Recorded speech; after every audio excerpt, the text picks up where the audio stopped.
বন্ধ রয়েছে এলপিজি সরবরাহ, ফলে জ্বালানি না পেয়ে ফিরে যাচ্ছে যানবাহন। এতে চরম ভোগান্তিতে গাড়ির মালিক, চালক ও যাত্রীরা। বিপাকে পড়ে বিকল্প জ্বালানি তেল ব্যবহার করতে হচ্ছে তাদের। এ নিয়ে বিস্তারিত জানাতে সিলেট থেকে যুক্ত আছেন গুলজার আহমেদ ও কুমিল্লা থেকে যুক্ত আছেন খালেদ সাইফুল্লাহ। শুরুতে চলে যাব সিলেটের গুলজারের কাছে। গুলজার, এলপিজি গ্যাসের সংকটের কারণ কি আর কি বলছে ফিলিং স্টেশন কর্তৃপক্ষ? আচ্ছা দেখুন, গত কয়েকদিন থেকেই মূলত সারা দেশেই এলপিজি নিয়ে যে একটি সংকট তৈরি হয়েছে, সেই সংকটের কারণেই মূলত আজকে থেকে বিগত 15 দিন থেকে সিলেটের যে সিএনজি স্টেশনগুলো আছে সেখান থেকে এলপিজি সরবরাহ করা হচ্ছে না।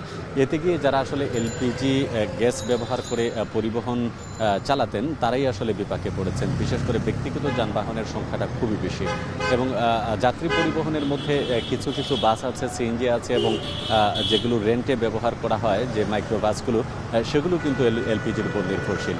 এবং বিগত কয়েকদিনে আমরা সিলেটের যে 11টি ফিলিং স্টেশন আছে যেখান থেকে এলপিজি গ্যাস সরবরাহ করা হয়, সেখানের বিক্রেতা যারা আছেন অর্থাৎ যারা সরবরাহ করেন তারা বলছেন বিগত কয়েকদিন থেকে কেন্দ্রীয়ভাবেই আসলে তারা সরবরাহটা পাচ্ছেন না, যার কারণে তারা পাম্পগুলো এক প্রকারের এলপিজি যে স্টেশনটা আছে সেটি বন্ধ রাখতে হচ্ছে।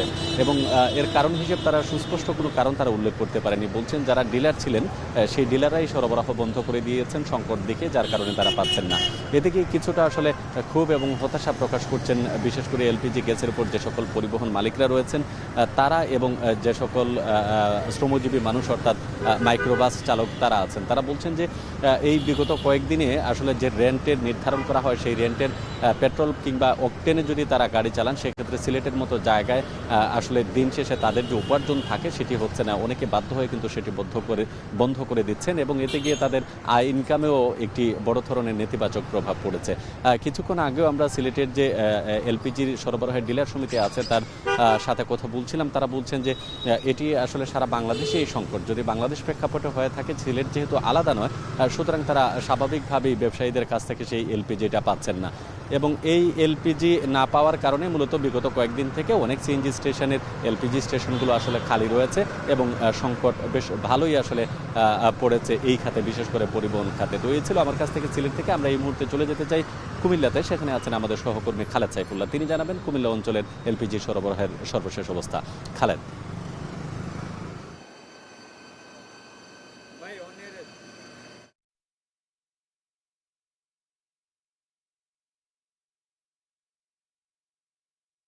চট্টগ্রাম মহাসড়কের পাশে যে ফিলিং স্টেশনগুলো রয়েছে সেগুলোতে কিন্তু গত এক সপ্তাহ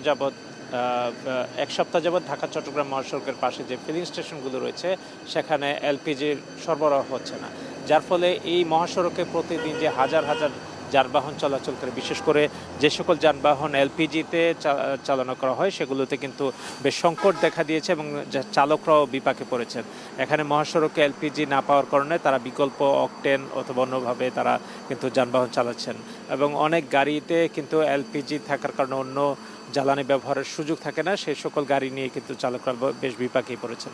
এখানে যারা ফিলিং স্টেশনে কর্মরত রয়েছেন কর্তৃপক্ষ, তারা বলছেন যে এক সপ্তাহ সময় ধরেই কিন্তু তারা কোনো এলপিজির বড় গাড়ি আসছে না, যার কারণে তাদের এই সংকটটা দেখা দিয়েছে এবং সিলিন্ডার গ্যাসের মতোই কিন্তু এলপিজির এই সংকটটা মহাসড়কে যানবাহনের চলাচলের ক্ষেত্রে বেশ বিঘ্নতা তৈরি করছে। এবং আমরা ঢাকা চট্টগ্রাম মহাসড়কে বেশ কয়েকটি ফিলিং স্টেশনে দেখেছি যে এই বন্ধ লিখে কিন্তু তারা এখানে জানিয়ে দিচ্ছেন যে এখানে তারা এই এলপিজি সরবরাহ করতে পারছেন না। তো এতে করে গাড়ি চলাচলে কিন্তু বেশ আমরা চালকদেরকে ভোগান্তিতে পড়তে দেখেছি এবং তারাও জানাচ্ছিলেন যে আসলে এখন অনেক ফিলিং স্টেশনেই তারা ঘুরে এসেছেন, সেখানে বেশিরভাগ না কোথাও কিন্তু তারা আসলে পাচ্ছেন না।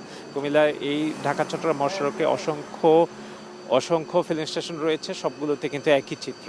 তো কবে নাগাদ সরবরাহ আসলে স্বাভাবিক হবে এই বিষয়ে তারাও সঠিক তথ্য জানেন না এবং সরবরাহ স্বাভাবিক হলে হয়তো বা যানবাহনগুলো এলপিজি পাবে।